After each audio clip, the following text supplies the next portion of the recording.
Hello दोस्तों, स्वागत करता हूं मैं आपका एक और वीडियो में। यार अब क्या, हम तो डेटा मैनिपुलेशन कर रहे थे तो यार मेजर हमने कर लिया था। अब आते हैं हम कॉलम्स पे। ठीक है, तो कॉलम्स में हम क्या क्या कर सकते हैं। कॉलम्स में हम न्यू कॉलम ऐड करेंगे तो क्या करेंगे कि एक तो एग्जिस्टिंग कॉलम्स वगैरह को सॉर्ट कर सकते हैं, उस पर कुछ फिल्टर्स लगा सकते हैं और उसमें से कुछ डिलीट कर सकते हैं वगैरह।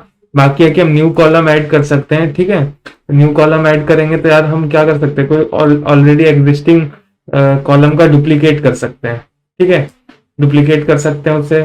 और क्या कर सकते हैं यार, फिर हम कुछ कस्टम कॉलम बना सकते हैं। मल्टीपल कॉलम से कुछ इनपुट लिया और कस्टम कॉलम बना लिया।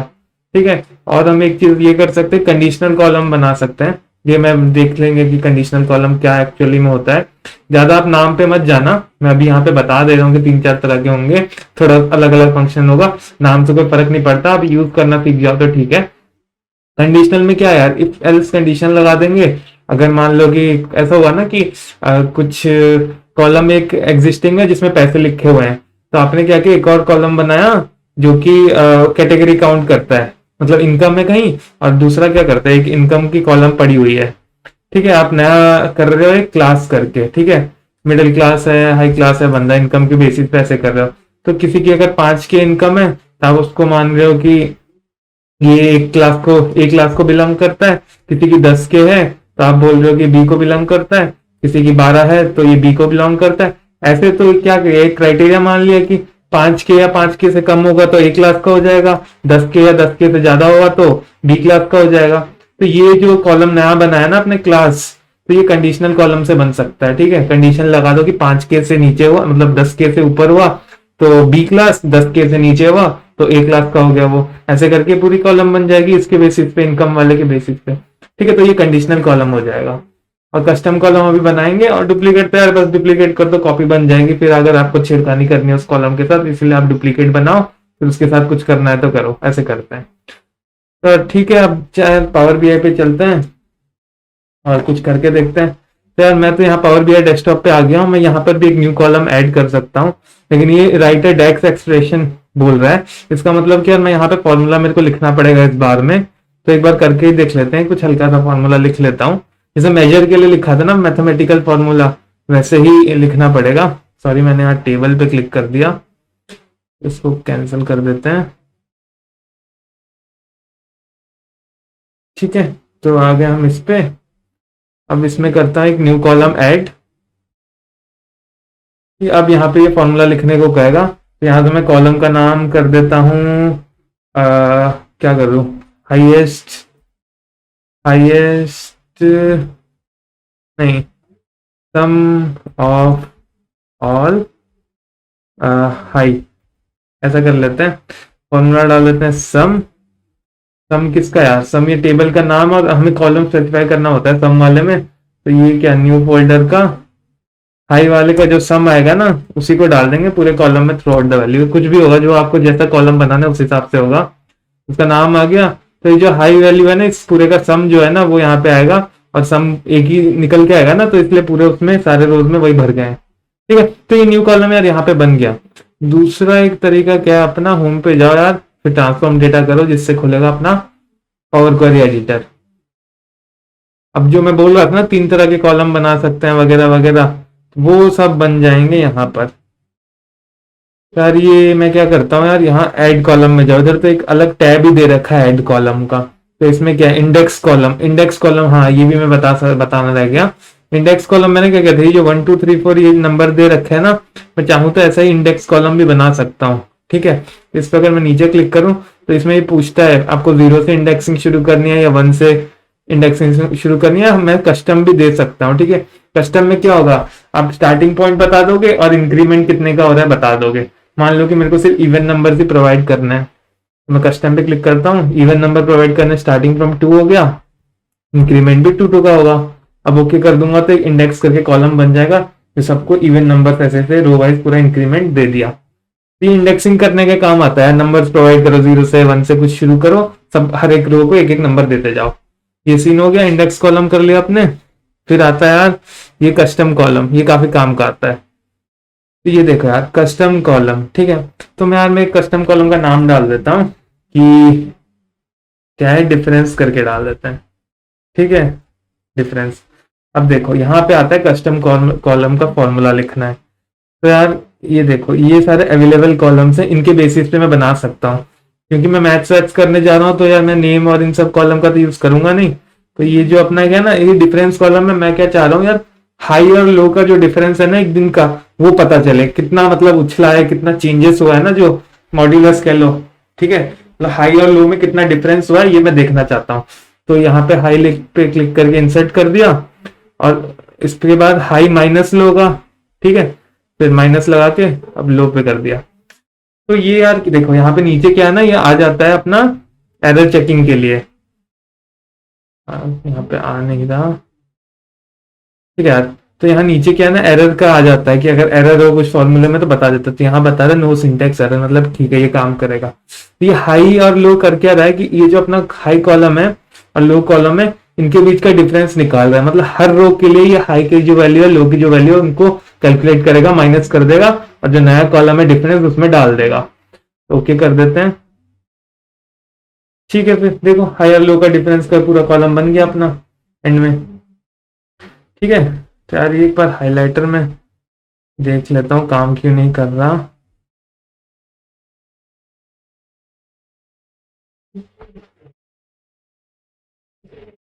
पहले से तो हाईलाइट होना चाहिए, नहीं तो दिखेगा नहीं। ठीक है यार कोई नहीं, हाँ पावर बीआई में शायद पावर क्वेरी में काम ना कर रहा हूँ। तो यार ये हमने एक कस्टम कॉलम कर लिया। अब मैं वो भी कर सकता हूँ, कभी कभी क्या होता है ना कि रेशियो रेशियो निकालना होता है तो माइनस की जगह डिवाइड लगा दो। कोई भी मैथमेटिकल ऑपरेशन आराम से लगा सकते हो, कोई भी दो तीन कॉलम के बीच में। फिर दो कॉलम भी नहीं, मैं क्या चाहता हूँ, मान लो कि मैं तीन चार कॉलम, यहाँ तो चलो हाई लो ओपन इन सब रिलेटेड इतना है नहीं, बट मैं चाह रहा हूँ जैसे मार्केट कैप और वॉल्यूम का रेशियो डालना, ठीक है।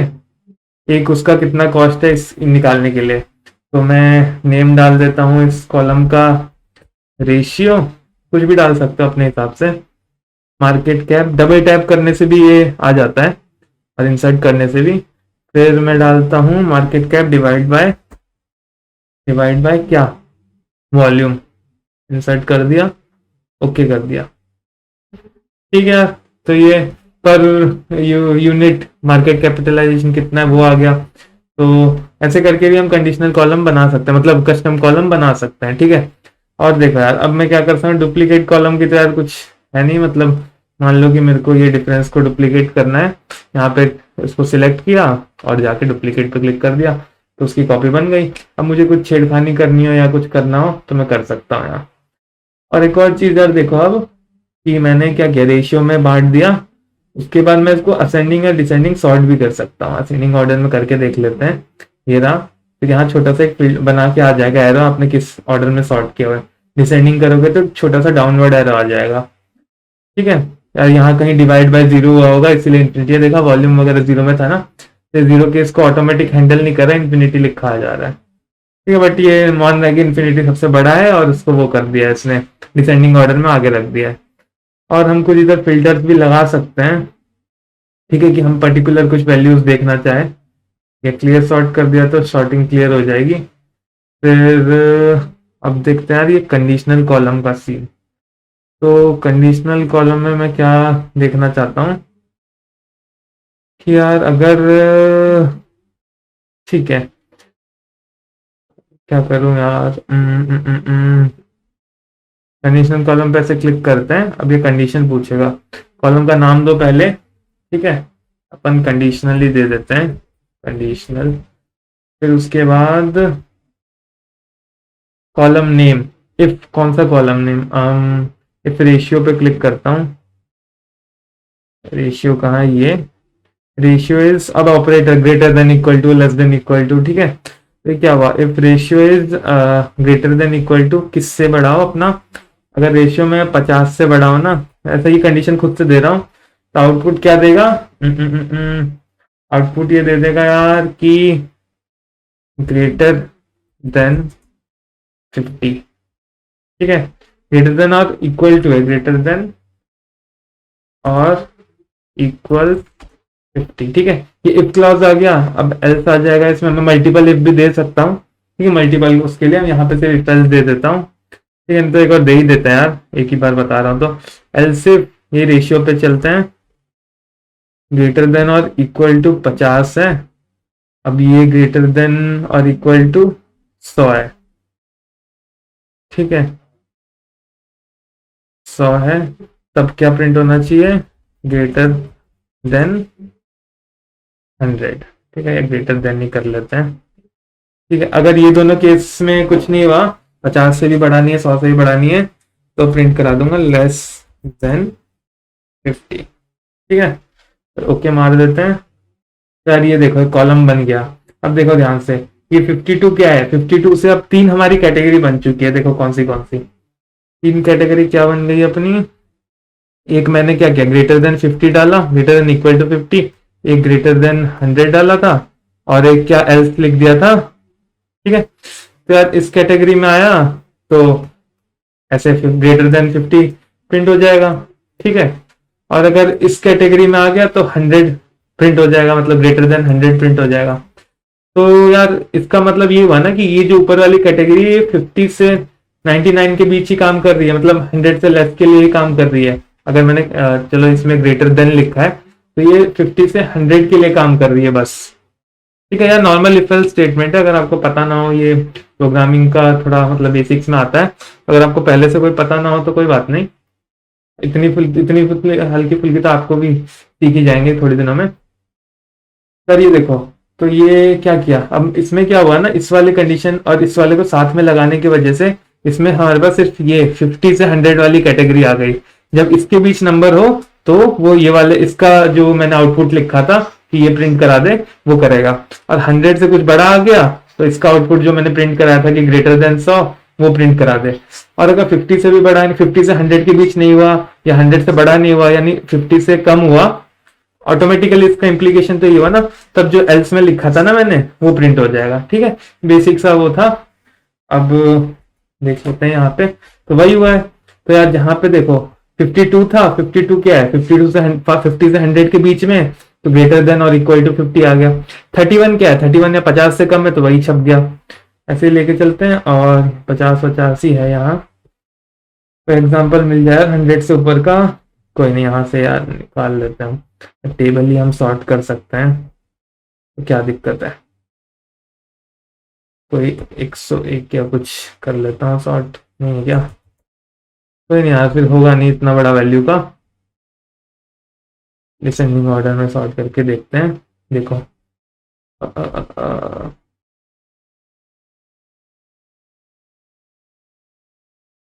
वैल्यू तो इसकी आई नहीं, ठीक है। तो ये काम कर रहा है अपना ये कंडीशनल कॉलम, और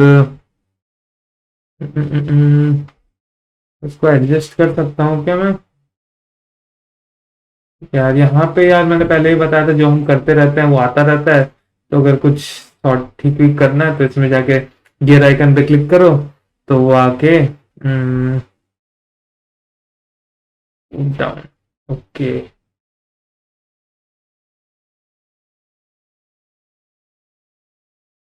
ऐसे आके एडजस्ट हो जाएगा, और डिसेंडिंग,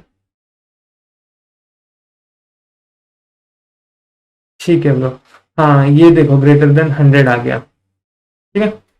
वो उसमें आ नहीं रहा था क्योंकि एक छोटी सी एरर हो गई थी। कैसी एरर बताता हूँ यार, पहले अगर ये कंडीशन लिख दोगे कि ग्रेटर देन 50 है तो वो 100 को भी यार गंदा सा हो गया ये।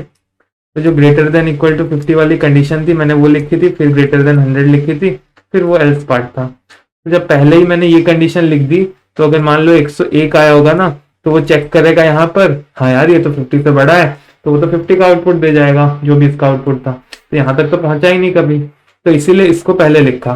तो इसका मतलब क्या हुआ, अब देखो अगर मैंने ऐसे लिखा है, पहले ग्रेटर देन 100 लिखा, फिर ग्रेटर देन इक्वल टू 50 लिखा, फिर एल्स पार्ट है अपना। तो अगर अब 101 आएगा तो यहाँ से चेक होगा कि हाँ 100 से बड़ा हूं मैं, तो इसका आउटपुट दे देगा। और अगर मान लो कि यहाँ 55 या कुछ आया होता, चेक करता, पता चलता है कि यार मैं तो नहीं हूँ 100 से बड़ा, आगे बढ़ते हैं, आगे बढ़ता चेक करता यहाँ यार 50 से बड़ा हूँ, फिर 50 वाला आउटपुट आता, ठीक है। तो यार ये छोटा सा एरर कर दिया था मैंने, यार जानबूझ के किया था, बता कभी किसी को पता नहीं चलेगा, ये रात भी मेरे साथ चला जाएगा।